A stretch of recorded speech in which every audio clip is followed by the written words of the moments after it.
ఈ యొక్క సందర్భంలో దేవుని యొక్క వాక్యంలో నుంచి కొన్ని మాటలు మనము ధ్యానించుకుందాం. మీకా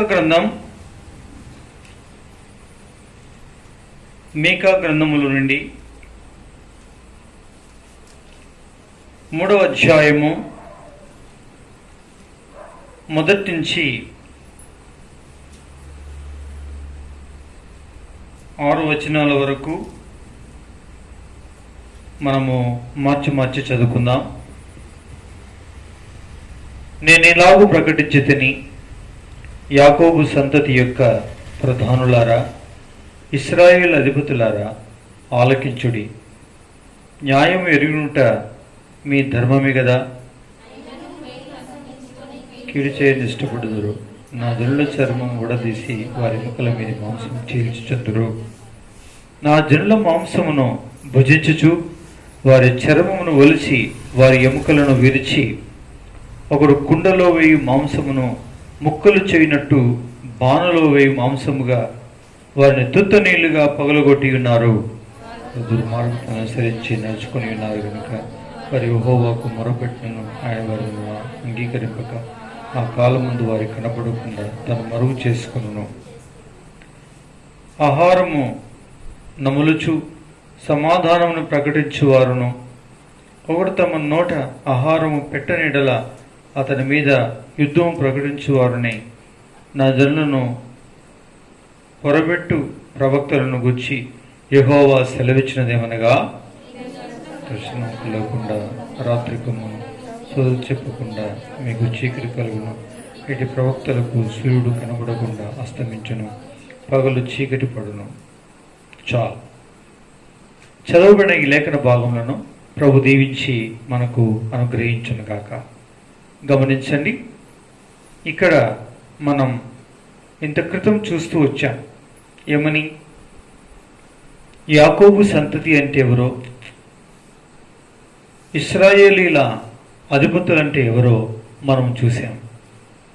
ప్రత్యేకంగా ఒక జాతి వారిని ఉద్దేశించి చెప్పిన మాట కాదని, ఇది ఆధ్యాత్మికమైనటువంటి అర్థమిచ్చేటువంటి మాటలని మనము చూస్తూ వచ్చాం.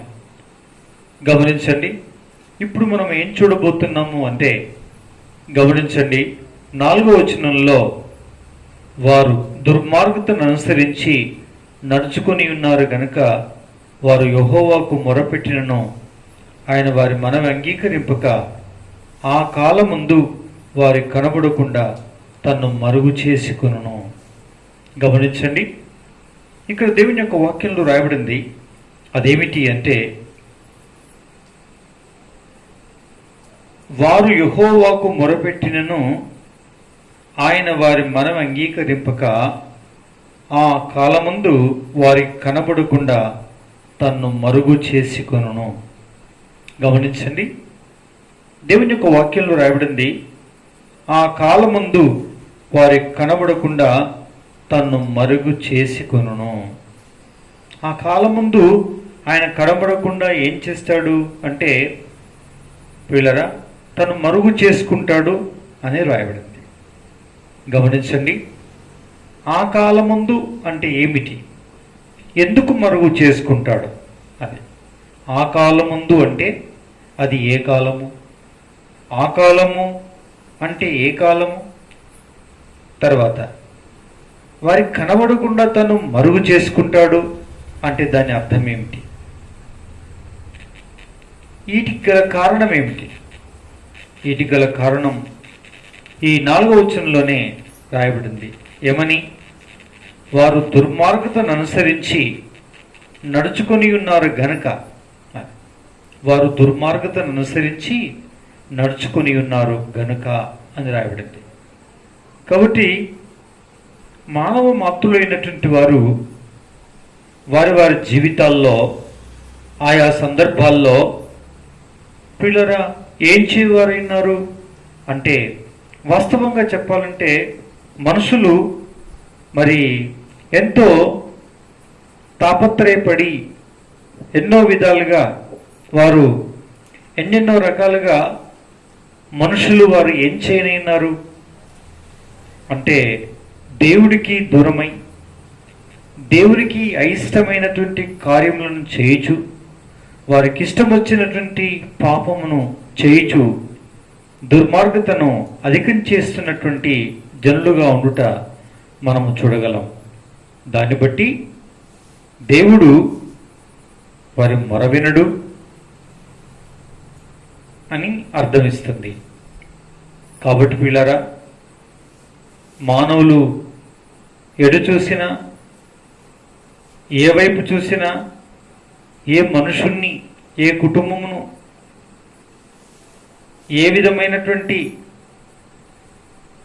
వాడ, వీధి, నగరం, పట్టణం, పల్లె, దేశం అను భేదమేమీ లేకుండా సృష్టికర్త అయినటువంటి దేవుడికి మానవులు దూరమై వారికి ఇష్టం వచ్చినట్టు జీవించుట చూడగలం. రోమీయులకు రాసిన పత్రికలో ఇలా రాయబడింది. రోమీయులకు రాసిన పత్రిక మొదటి అధ్యాయము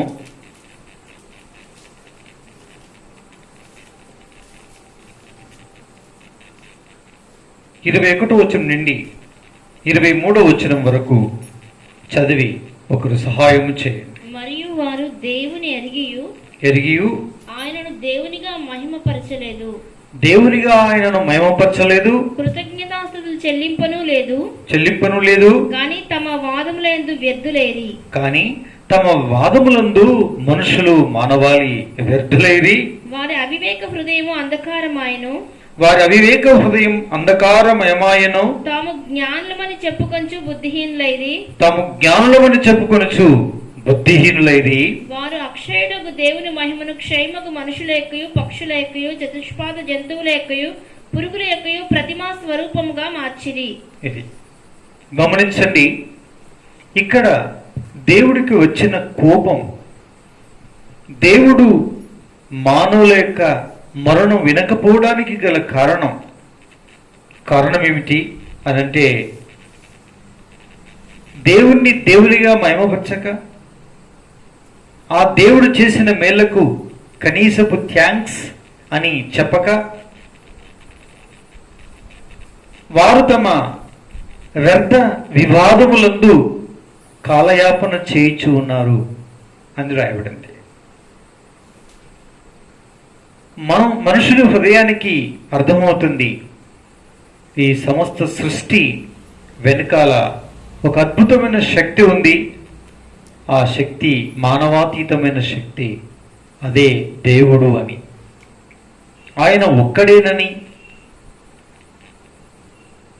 ప్రపంచంలో ఉండే జనులైనటువంటి వారికి దాదాపు అర్థమైనటువంటి నగ్న సత్యం. కానీ దేవునిగా మహిమపరచడానికి మనుషునికి ఇష్టం లేదు, మనుషుడు ఒప్పుకోవటం లేదు. పిల్లరా, ఇది మనుషుడు తాను చేయించినటువంటి పాపం, పొరపాటు. అందుకే 59వ అధ్యాయం యెషయా గ్రంథం మొదటి వచనంలో ఇలా రాయబడింది. అదేమిటి? 59వ అధ్యాయం యెషయా గ్రంథము, రక్షింప నేరకయుండునట్లు యెహోవా హస్తము కుర్చకాలేదు, విననేరకయుండునట్లు ఆయన చెవులు మందము కాలేదు. మీ పాపములు ఆయన ముఖమును మీకు మరుగుపరచెను. మీ ముఖాలు ఆయన ముఖం మీకు మరుగుపరచెను గనుక ఆయన ఆలకింపుకున్నాడు. ఎందుకు మానవుని యొక్క మరణాలకించకుండా ఉన్నాడు? పిల్లరా, ఎందుకు మనుషుని యొక్క రోదన అరణ్య రోదన అయింది? వ్యక్తిగతంగా, కుటుంబముగా, సంఘముగా, ప్రేమిన వల్లరా, జాతీయంగా, దేశాలుగా, జాతుల వారిగా, ఎవరికి నచ్చిన మార్గంలోని దేవతలను, దేవుళ్లను మొరపెట్టినను వినని పరిస్థితి ఏర్పడింది అనంటే, ఆ దేవుడికిని మానవులకును మధ్యన అడ్డు వచ్చింది అని రాయబడింది. ఏంటండి అడ్డు? పాపమే. ఏమిటండి ఆ పాపము? దేవుని యొక్క వాక్యంలో రాయబడింది, నా పిల్లరా ఏమిటి ఆ పాపం? ఏది ఆ పాపం? ఎక్కడుంది ఆ పాపం?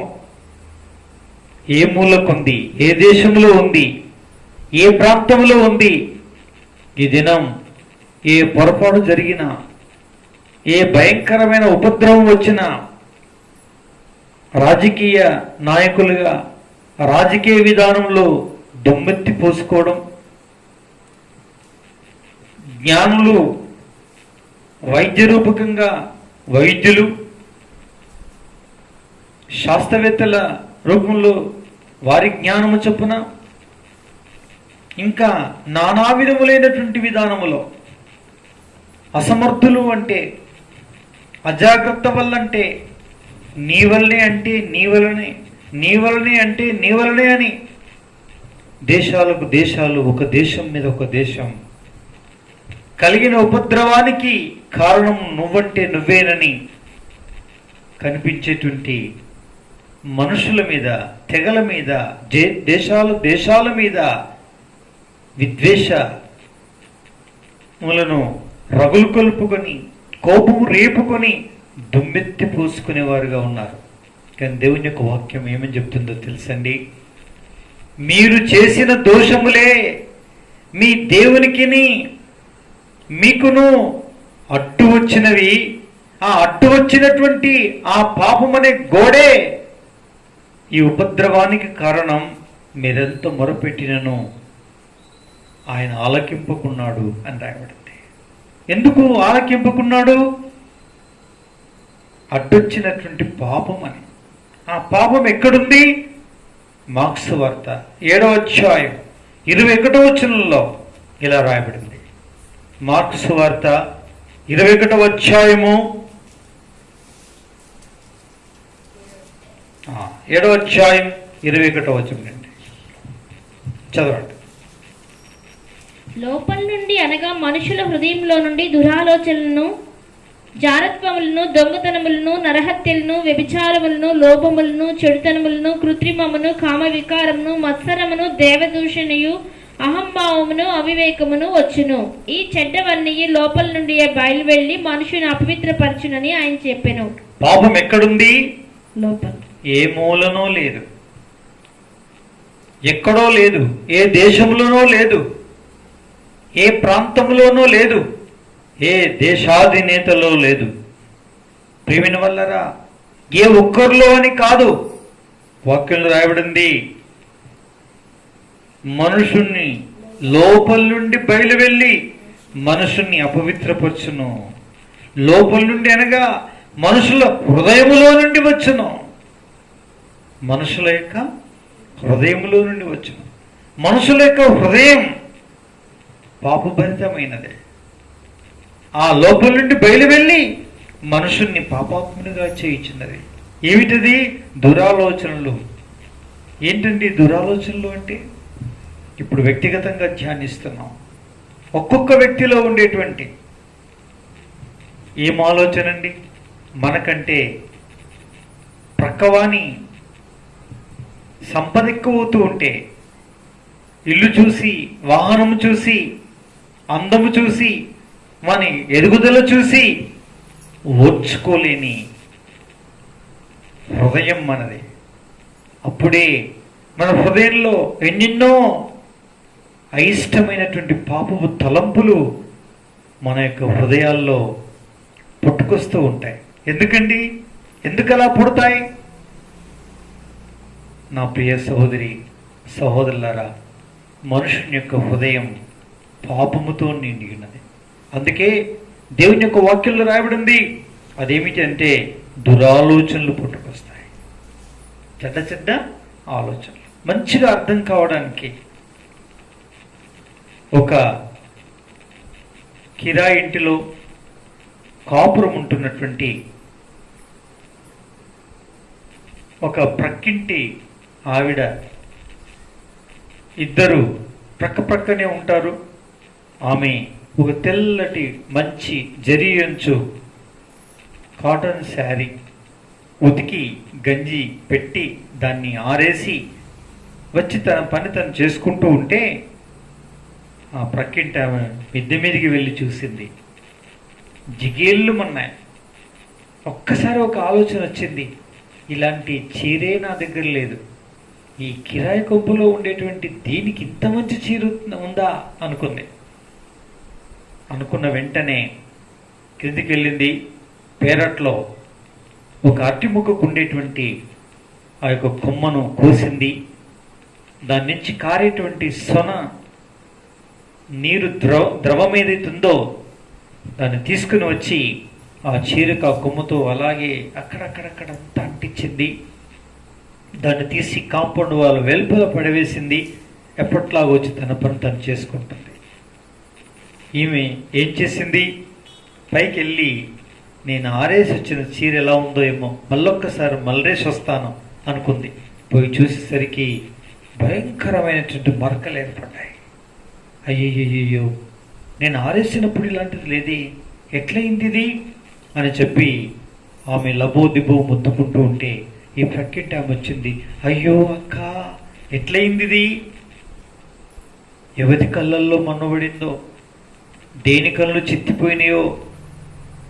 అయ్యయ్యో, నీ తెల్లడి చీర చూడలేక ఓర్చుకోలేక ఎంత పని చేసింది చూడు అని ఆమెని ఆడిపోస్తూ ఉంటుంది.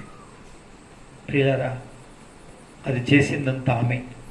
కానీ చివరికి మళ్ళీ ఉల్టా ఎవరో చేసినట్టు తలంచి అట్టి రూపకంలో మాట్లాడుతుంది. దాని అర్థం ఏంటి? తన లోపల ఒక ఆలోచన వచ్చింది. ఆ ఆలోచన దురాలోచనగా మారింది. ఆ దురాలోచన ఇట్టి కార్యమును చేయటానికి ఒడిగట్టింది. నా ప్రియమైన వాళ్ళరా, ఇలాగున పాపం ఎక్కడో లేదు, మన హృదయాంతరంగంలోనే ఉంది. మనకంటే మంచి ఇల్లు, మనకంటే మంచి సౌఖ్య సుఖ ఆనందాలు అనుభవించే వారిని ఎవరిని చూసినా ఈ మానవుని యొక్క కన్ను ఓర్చుకోలేదు. దురాలోచన. అందుకే దేవుడు ఎలా కనిపిస్తాడండి. అలాంటప్పుడు దేవుడు ఎలా మాట్లాడతాడు? దేవుడు మన మొరను ఎలా వింటాడు? ఓర్వలేని బుద్ధి కలిగినటువంటి వ్యక్తులమై ఇట్టి దురాలోచనలను మనము పెంచి పోషించే వారమై ఉండి మనము ప్రార్థిస్తే వింటాడా? వినడు. నా ప్రియమైనటువంటి వాళ్ళరా, ఇది భయంకరమైనటువంటి పాపం, దురాలోచనలు. ఇక రెండో విషయానికి వస్తే జారత్వములు. జారత్వం అంటే అర్థం ఏంటండి? ఒక పెళ్ళైనటువంటి ఒక పురుషుడు పెళ్లి కానటువంటి ఒక స్త్రీతో చేసే పాపమును జారత్వం అంటారు. అలాగే ఒక స్త్రీ ఒక పురుషునితో చేసే పాపమును జారత్వం అంటారు. ఇక మూడవ విషయానికి వస్తే దొంగతనం. దొంగతనం అంటే అర్థం ఏంటండి? ఒక పరాయి ఇంటిని, ఒక బ్యాంకును దోచేటువంటి ఆ దోపిడీని దొంగతనం అంటాం. కానీ వాక్యం చెప్తుంది, పొరుగువాని దేనిని ఆశించినను అది దొంగిలించిన దాంతో సమానమని వాక్యం చెప్తుంది. అంటే అర్థం ఏంటండి? తనది కాని దానిని తనకైతే బాగుండేనని ఆశించి దాన్ని దక్కించుకునే ప్రయత్నం చేస్తే దొంగిలించిన దాంతో సమానమని దేవుని యొక్క వాక్యం చెప్తుంది. ఈ విధంగా దురాశ, దురాక్రమణ లేనివారు ఎవరున్నారండి? ఇట్టి ఆలోచన కలిగిన వెంటనే మనం ఏం కలిగిన వారము, ఏం చేసిన వారము? దొంగిలించిన వారము, దొంగతనము చేసిన వారమని దేవుని యొక్క వాక్యం చెబుతుంది. ఈ బుద్ధి నాలో లేదని చెప్పగలిగే వారు ఎవరైనా ఉన్నారా? ప్రియుని వాళ్ళారా, ఎన్నెన్నో వస్తువులు మనవి కానివి, ఎన్నో వస్తువులు చెప్పకుండానే దొంగిలించిన వస్తువులు ఎన్నో మన ఇంటి నిండా నింపుకొని ఉండి ఉంటాం. పిల్లరా, మళ్ళీ ఏమనంటే, అబ్బే నేను ఎవరిది ఏం ఆశించనండి, అసలు నాకు అలాంటి ఆశలే ఇవ్వండి, నేను కలిగిన దాంట్లో తృప్తి కలిగి ఉంటానండి అనే మాటలు మాత్రం తీయతేనీలో ఒలికేటువంటి చిలక పలుకులు పలుకుతూ ఉంటాం.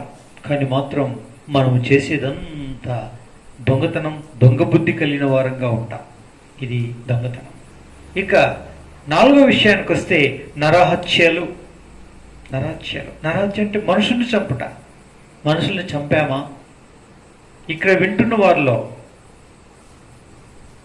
ఈ యొక్క యూట్యూబ్ ఛానల్ ద్వారా వాక్యం వింటున్నటువంటి వారిలో, నిజమేనండి నేనెవ్వరిని ఎప్పుడూ చంపలేదు అనే ప్రతి ఒక్కరం అంటాం. కానీ వాక్యం చెప్తుంది నువ్వు నరహత్య చేసావని. నరహత్య అంటే అర్థం ఏంటండి? ఒక చాకుతోటో, ఒక పిస్తలతోటో, ఒక గొడ్డలు అందుకొని ఒకని తల పగలగొట్టుట ద్వారా ఒక మనుషుని చంపేదాన్ని నరహత్య అంటారు. కానీ వాక్యం ఏమని ఉపదేశిస్తుంది? 1 యోహాను 3వ అధ్యాయం 15వ వచనంలో ఇలా రాయబడింది. ఏమని చూడండి, ఏముందో. యోహాను రాసిన మొదటి పత్రిక 3వ అధ్యాయం 15వ వచనంలో ఇలా రాయబడింది. తన సహోదరుని ద్వేషించువాడు నరహంతకుడు. చాలండి. తన సహోదరుని ద్వేషించేవాడు నరహంతకుడు అని రాయబడింది. నా ప్రియులరా, ఎవరు నరహంతకుడు? మనుషుల్ని చంపే వాళ్ళు ఎవరండి అంటే ఇప్పుడు అనుకున్న ప్రకారంగా చేసిన వారే కాదండి.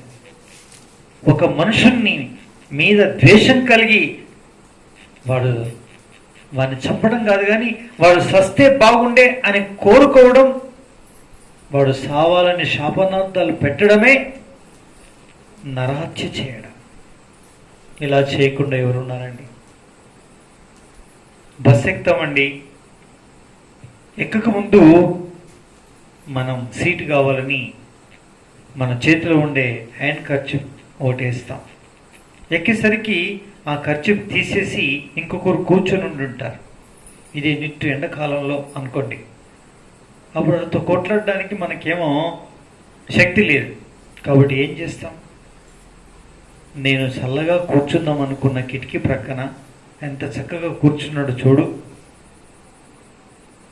కూర్చొని లారొచ్చి వాడిని కొట్ట, చెయ్యి మంచిగా పెట్టుకొని ఆరాం కుర్చీలో కూర్చున్నట్టు కూర్చున్నాడు. లారొచ్చి కొట్ట వాడిని చెయ్యి ఎరుగా. వాడి ఇంటికి ఓకపోని, వాడు దుబాయ్ పోతుండు, దుబ్బుక్కమంటే వాని పెట్టెలో శవం రాని అని ఎన్నెన్నో మాటలు మనం హృదయాంతరంగంలో ఏం చేస్తామండి? తిట్టుకుంటాం. ఇలా శాపనార్థాలు పెట్టేటువంటి మనం వారి సావు కోరేమో. వారి సావు కోరిన మనల్ని దేవుని యొక్క వాక్యం చెప్తుంది, నీవు నరహంతకురాలవు, నువ్వు నరహంతకుడవు అని వాక్యం చెప్తుంది. నీవు ఎంతమందిని ద్వేషించావు, ఎంతమంది సావు కోరావో వారందరినీ చంపిన దాంతోటే సమానం. ఏ జాతి, ఏ భాష, ఏ వర్ణం, ఏ మతానికి సంబంధించిన వ్యక్తివైనా కావచ్చు, ఎట్టి పాపపు ద్వేషం నీ ఆంతర్యములో ఉంటే నువ్వు నరుణ్ణి హత్య చేసిన దాంతో సమానమని నా చేతిలో ఉండే ఈ బైబిల్ గ్రంథం చెప్తుంది. నా ప్రియ సహోదరి సహోదరులారా, ఇంత ఘోరమైన పరితాపకరమైన ఇట్టి పాపము చేసే మానవునికి అంతమేముంది? ఇట్టి పాపాత్ముడైన వాని మొర దేవుడు ఆలకిస్తాడా? దేవుడు ఇట్టి వాని మనవిని ఆ దేవుడు వింటాడా? వినడు. మొరణ వినడు, ప్రార్థన వినడు. ఎట్టి పాపం లోకంలో పెచ్చి పెరిగిపోయింది. పుట్టగొడుగుల్లాగా పాపం పుట్టుకొస్తూ ఉంది. ఈ చోటు ఆ చోటు అని లేదు, ప్రతి చోట ఈ పాపం పిల్లరా పెరిగిపోయింది. ఇట్టి పాపమును ఈ రీతిగా పెరగడానికి గల కారణం ఏమిటి? మానవాళి అందరూ కూడా ఎక్కడ పుట్టారు? భక్తుడు అంటాడు 51వ అధ్యాయం 5వ వచనంలో కీర్తన గ్రంథంలో, నేను పాపములో పుట్టినాను, నా తల్లి పాపములోనే గర్భము ధరించింది అంటాడు.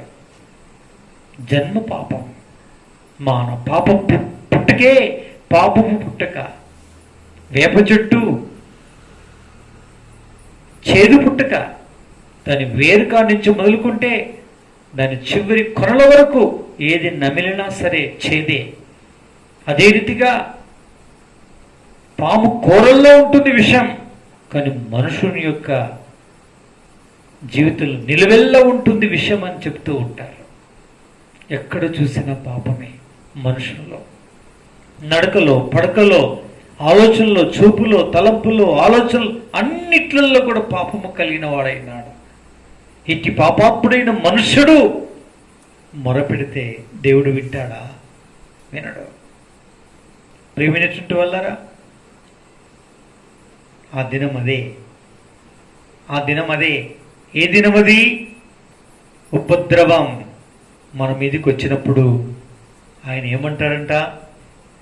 సామెతల గ్రంథం 1వ అధ్యాయంలో ఇలా రాయబడింది.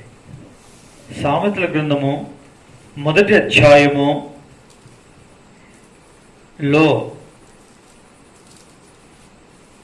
23-24 వచనం. నా గద్దింపు విని తిరుగుడి, ఆలకించుడి. నా ఆత్మను మీ మీద కుమ్మరిస్తాను. నా ఉపదేశమును మీకు తెలిపెదను.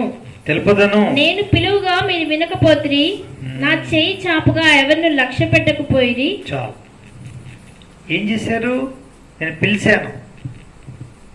ప్రయాసపడి పాప భారాన్ని మోసుకొని వచ్చిన జనులారా, నా ఎద్దుకు రండి, నా మాట వినండి.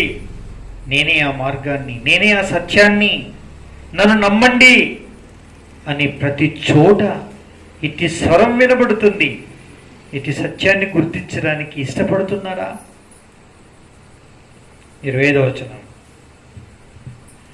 నేను చెప్పిన బోధ ఏమియో మీరు వినక త్రోసివేసితిరి. నేను గద్దింపగా లోబడకపోతిరి.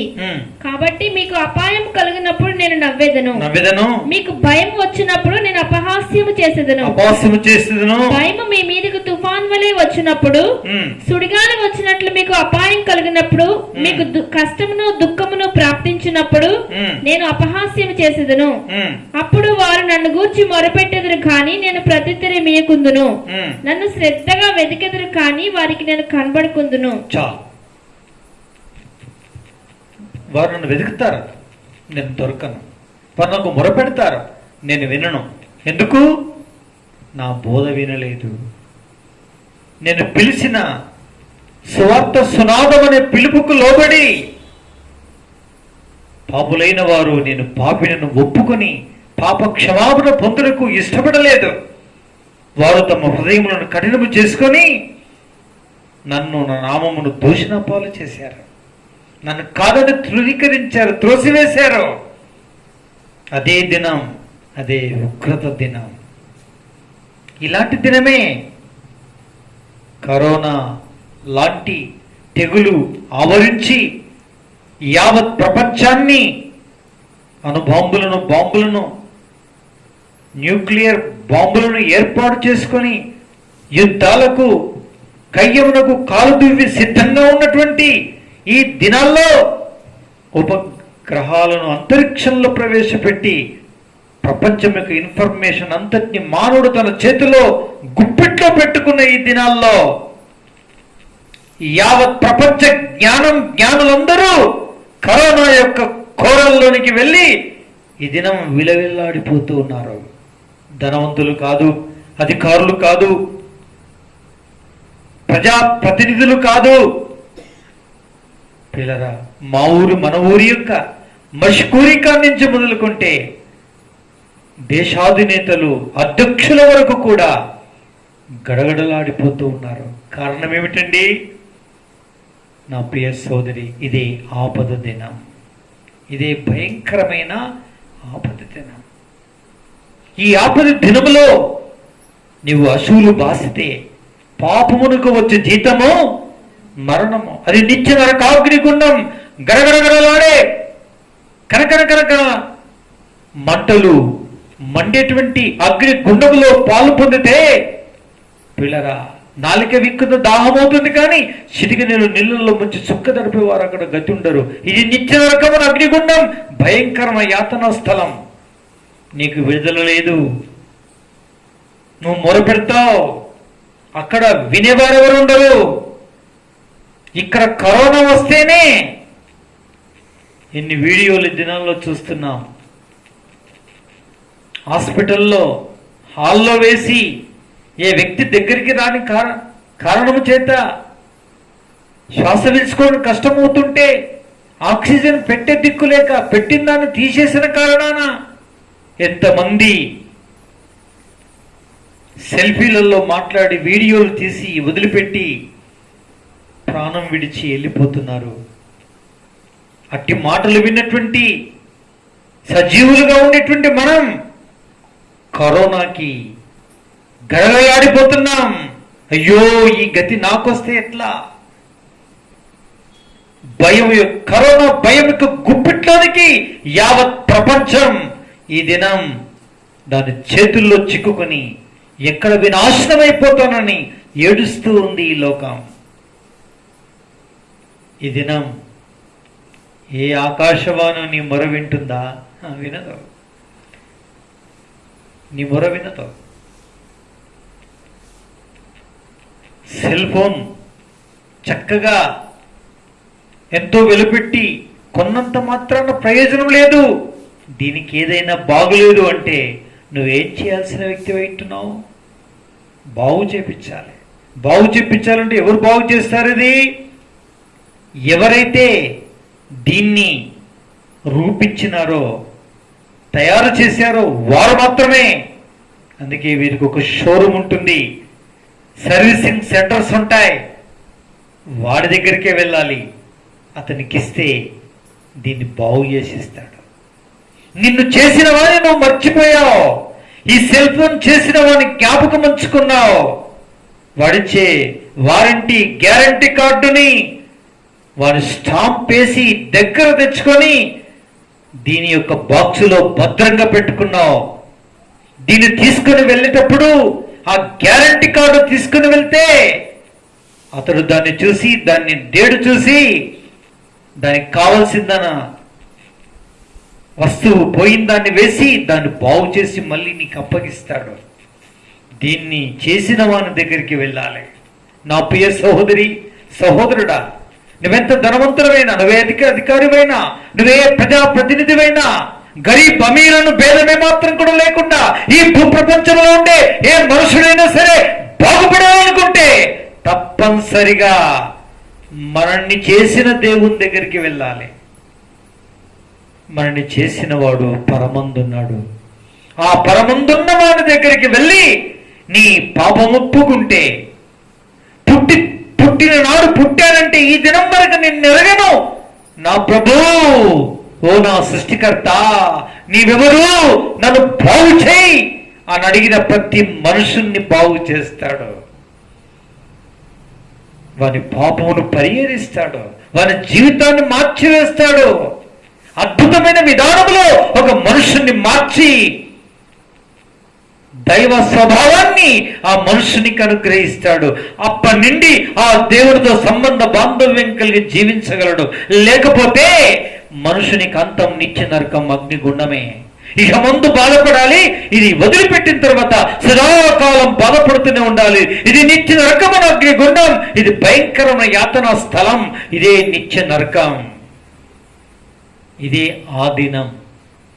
ఆ దినం వచ్చిన తర్వాత, నీ అశువులు బాసిన తర్వాత అగ్నిలో చిందులు వేస్తూ రొమ్ము కొట్టుకుని దాహానికి డస్సి కేకలేస్తే అక్కడ వినేవారు ఉండరు. అందుకే ఏమేసినా ఇప్పుడే నువ్వు కేకలు వేయాలి. అందుకే వాక్యం నీకు వినిపించబడుతుంది. ప్రభువా అని రా, నీ పాపాలు క్షమిస్తాడు, నీ జీవితాన్ని మారుస్తాడు. ఎవరైనా చూడు, ఇంకొక పాపం ఏముందో గమనించండి. నాలో పాపం ఏముందనుకుంటారు చాలామంది. నాలో పాపం ఏమి లేదండి. పాపం చేసిన వానికి ఆ సంగతులు చెప్పాలి, కానీ నేనేం పాపం చేయలేదనుకుంటాడు. మార్క్స్ వార్త 7వ అధ్యాయం 21వ వచనంలో, నరహత్యల తర్వాత వ్యభిచారములు, లోపములను. ఏంటండి వ్యభిచారములు? వ్యభిచారం అంటే అర్థం ఏంటండి?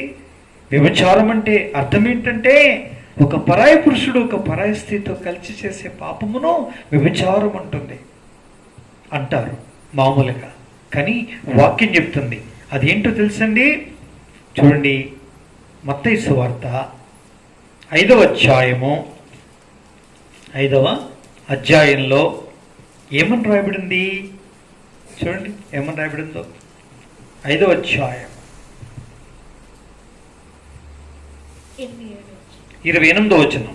నేను మీతో చెప్పుందేమనగా ఒక స్త్రీని మోహపు చూపుతో చూచు ప్రతివాడు అప్పుడే తన హృదయమందు ఆమెతో వ్యభిచారం చేసిన వాడగును. ఒక స్త్రీని మోహపు చూపుతో చూస్తే చాలు, ఆ స్త్రీతో అప్పుడే వ్యభిచారం చేసిన వాడగును.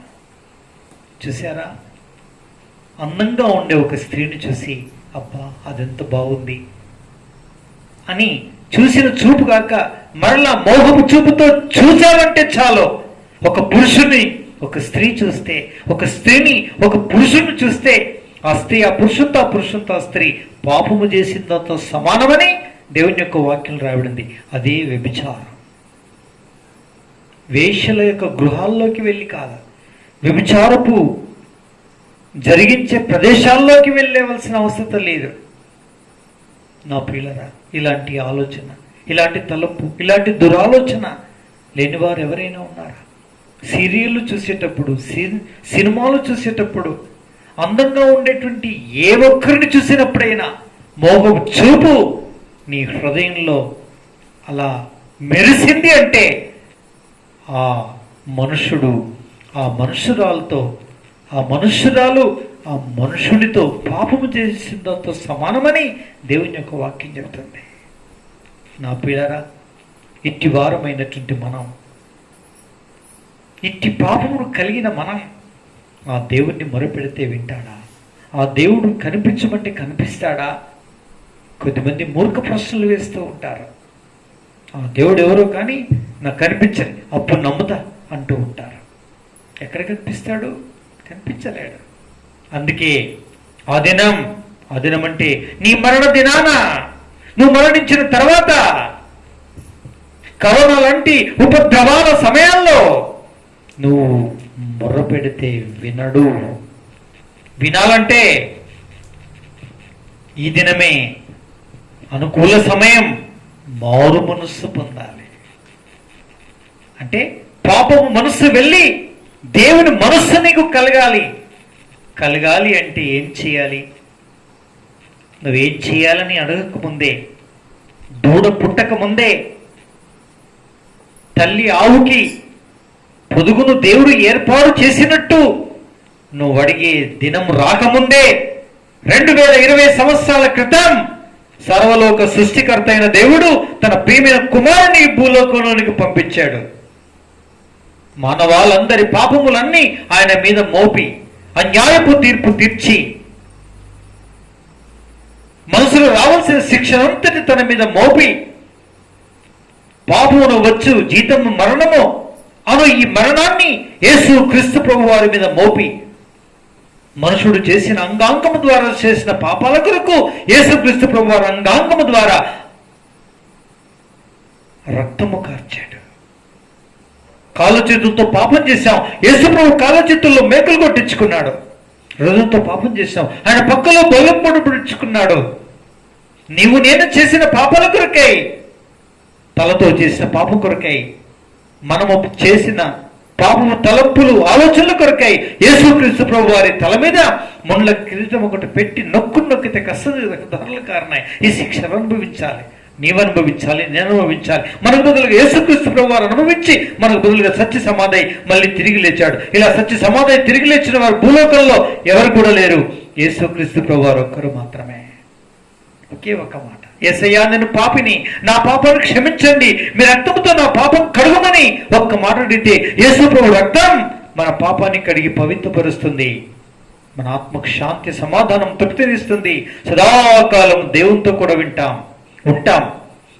మనవి వింటాడు, మనం ఆయనతో ఉంటాం.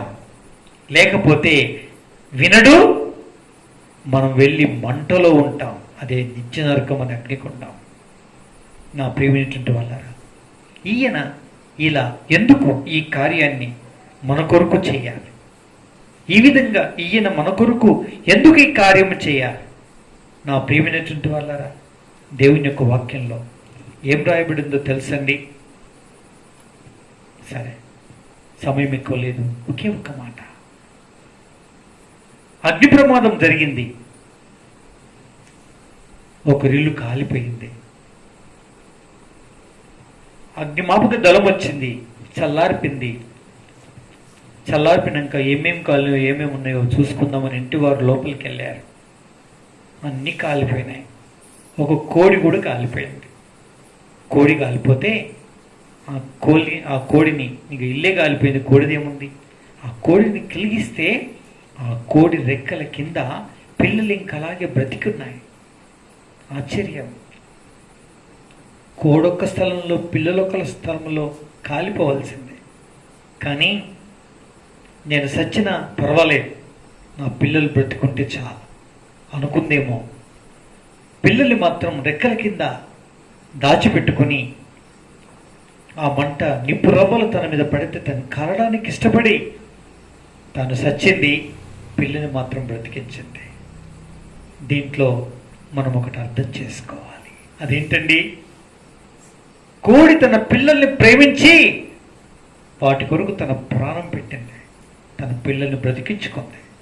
సర్వలోక సృష్టికర్త అయిన దేవుడు మనల్ని ప్రేమించి తన ప్రాణాన్ని మన కొరకు పణంగా పెట్టి తాను చావడానికి ఇష్టపడి సమస్త మానవాళంతటినీ కూడా రాబోయే నిత్య నరకమైన అగ్ని గుండములో కాలిపోకుడు నిమిత్తం తాను మన కొరకు చనిపోయి సమాధి చేయబడి మన పాప పరిహారార్థమై రక్తమంతయు కార్చాడు.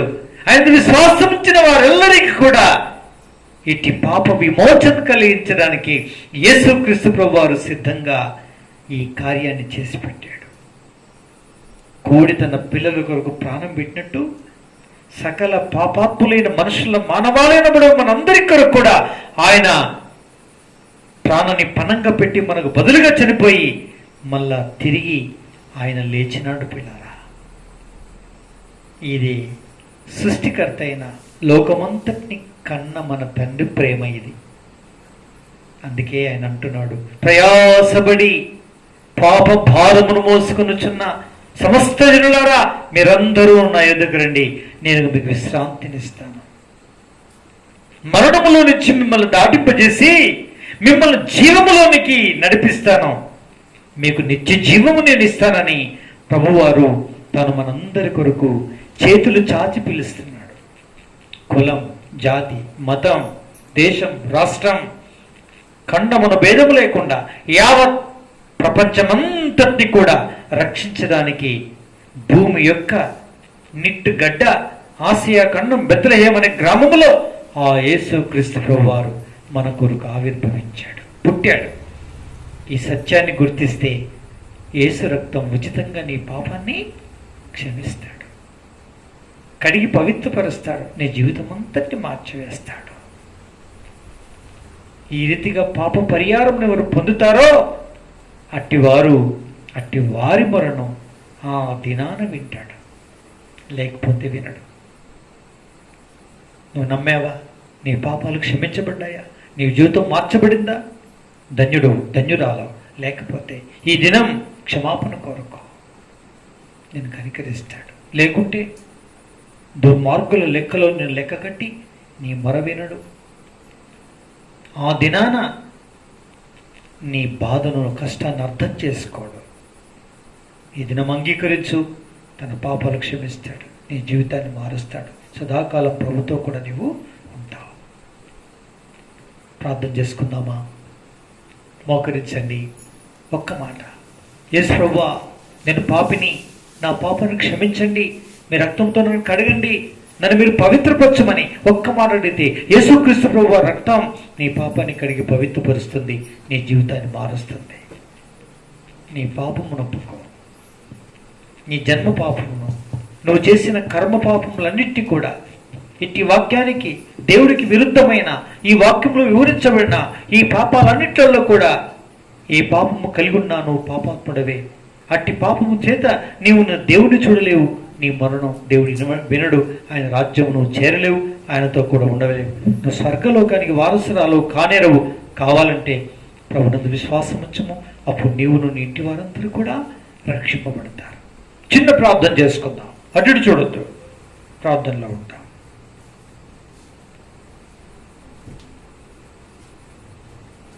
ప్రార్థన చేసుకుందాం. ప్రియమైన పరలోకపు తండ్రి, పరిశుద్ధమైన దేవ, హృదయపూర్వకమైన స్తోత్రములతో క్రీస్తు వారి పుణ్యనామములో రాగలే కృపా భాగ్యం ఇచ్చారు. వందనములు. ఇటు వాక్యం కొరకే నీకు వందనములు. మీ బలహీనంగా విత్తమైన బలమైన వాక్యమును నీ పరిశుద్ధాత్మనికి కృపా కార్యానికి అప్పగిస్తున్నాం.